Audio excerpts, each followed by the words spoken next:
우리나라가 수출 규모를 급속히 늘리던 1980에서 90년대의 단골 뉴스는 대일 무역 적자 급증이었다. 한국의 수출액이 늘어날수록 오히려 일본에서의 수입이 더 많이 늘어나 천문학적 적자를 내고 있다는 기사가 심심치 않게 나왔다.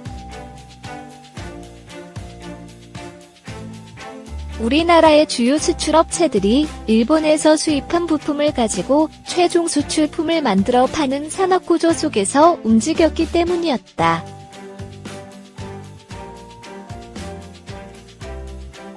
산업구조가 바뀌면서 이제 우리나라도 중간재 소재, 부품을 공급하는 국가군에 속한다.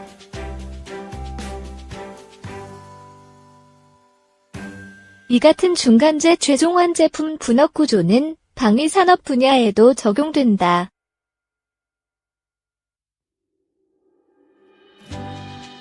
방위산업체 가운데 체계종합업체와 협력업체 관계를 보면 분업구조가 유사하다.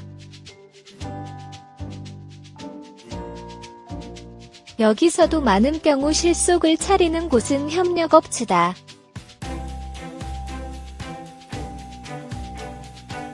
재주는 체계종합업체가 부리고 돈은 협력업체가 번다는 말이 나올 수 있다.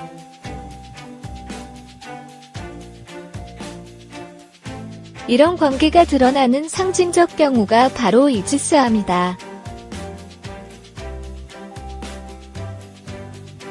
이지스함이라고 명칭 자체가 조선업체 체계종합업체와는 무관하고 협력업체 로키드마틴과 공급하는 시스템에서 유래됐을 정도다.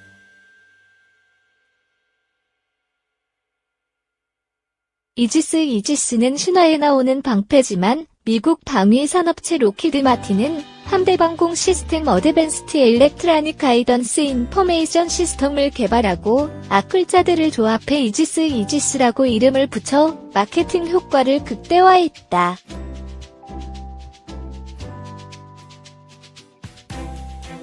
우리나라 해군의 이지스함은 삼척이다.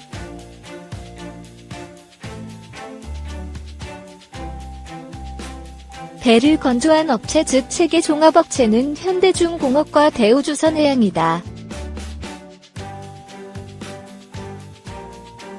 정식 명칭은 세종대왕급 구축함 DDG 꿈의 세종대왕함, 율곡이함, 서해류성룡함이다.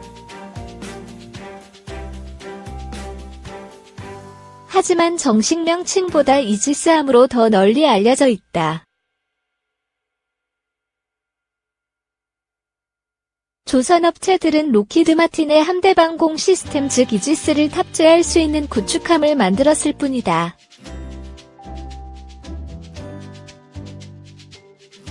DDG급 구축함 1척의 가격은 1조 원에 약간 못 미치는 것으로 알려졌는데 이지스 체계의 가격이 차지하는 비율이 약 절반에 이른다고 한다.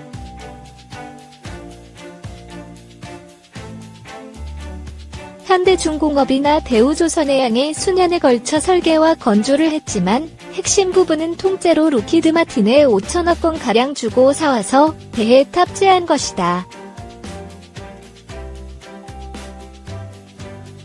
건조 비용에서 절대적인 비율을 차지하는 것뿐이 아니다.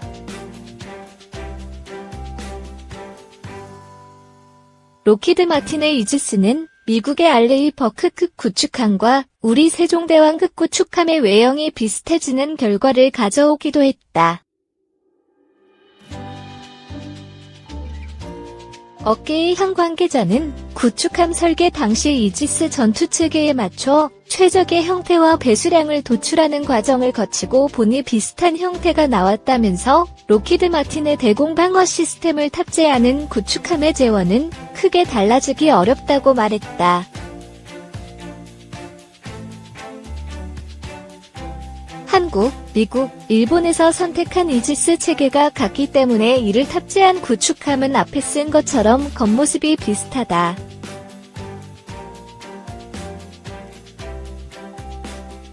이지스 체계는 이미 세계적으로 수상한 방어 체계의 상당 부분을 차지하고 있다.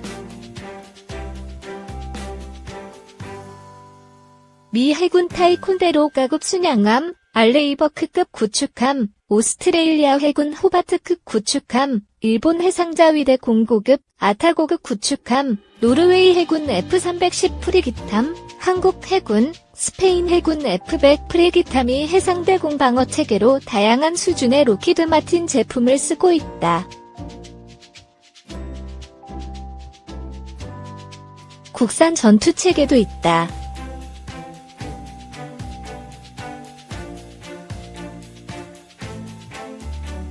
하지만 아직은 갈 길이 멀다.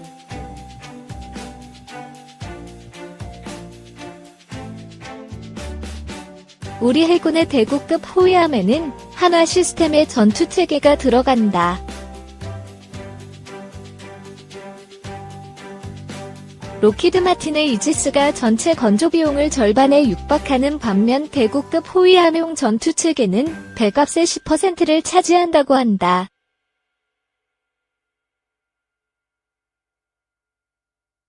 업계의 관계자는 전투체계가 정교하고 다양한 기능을 통합적으로 운영하도록 해줄수록 가격이 올라간다면서 세종대왕급 구축함은 배의 크기뿐 아니라 유도미사일과 레이더 성능이 세계 최고 수준이기 때문에 이를 가동시켜야 하는 소프트웨어 전투체계도 복잡해질 수밖에 없다고 설명했다.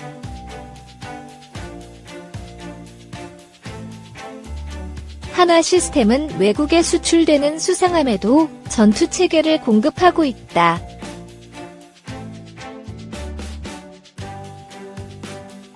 전투체계는 해당 국가가 별도로 선정하는데 한화 시스템의 것을 사용하기로 한 것이다.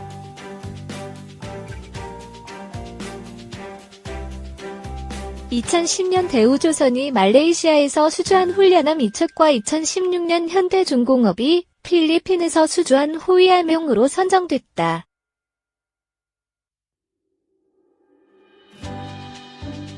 한화 시스템의 필리핀에서는 수주 경쟁을 펼칠 때 과거 모회사였던 탈레스 세일리즈를 따돌리고 계약서에 서명했다.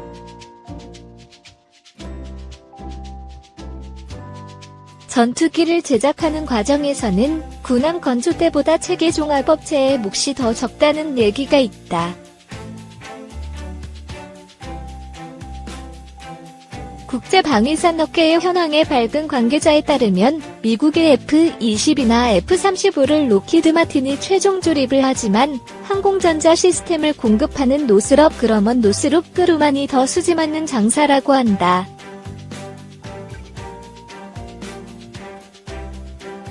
최근 제작하는 전투기는 대당 가격에서 항전장비의 가격이 차지하는 비율이 상당히 높다고 한다. 항전장비의 비중은 앞으로 계속 높아질 것이다.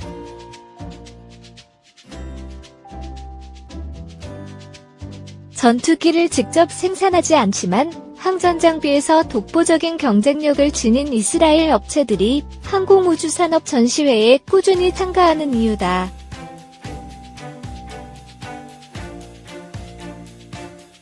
미국뿐 아니라 우리나라에서도 체계 종합업체와 협력업체 간의 유사한 관계가 목격된다.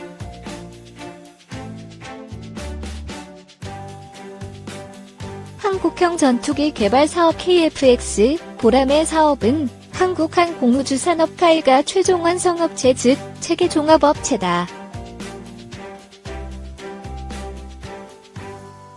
KF-X는 지난해 설계를 마치고 올해부터 시제품 기체 제작을 하고 있다.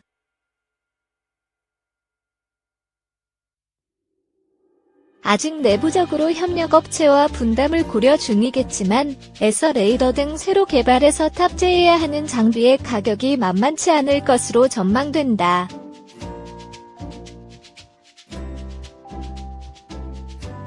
고가의 항공전자 장비 이외에 카이의 보람의 사업 진행 과정에서 협력업체의 파이의 큰 부분을 떼어주는 것은 제트 엔진 제작사를 상대로 구매할 때이다. 2015에서 16년 미국 GE 제너럴 일렉트릭과 유럽 롤스로이스 롤즈로이스 컨소시엄이 KF-X 엔진으로 선택을 받기 위해 치열한 경쟁을 펼쳤다.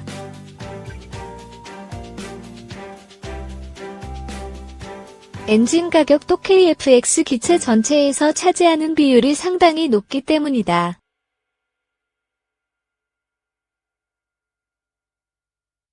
카이의 몫은 당연히 줄어든다.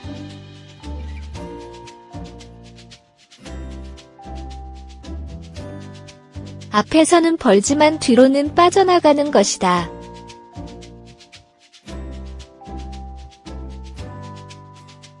이스라엘은 방위 산업이 세계 톱 클래스 수준으로 발전했지만 수상함, 전투기 등 플랫폼 제작사 체계 종합업체를 보유하지 않고 있다. 이스라엘 측 인사는 한국은 경제 규모가 크고 현대자동차 같은 세계적인 제조업체가 있어서 부럽다고 말하곤 한다.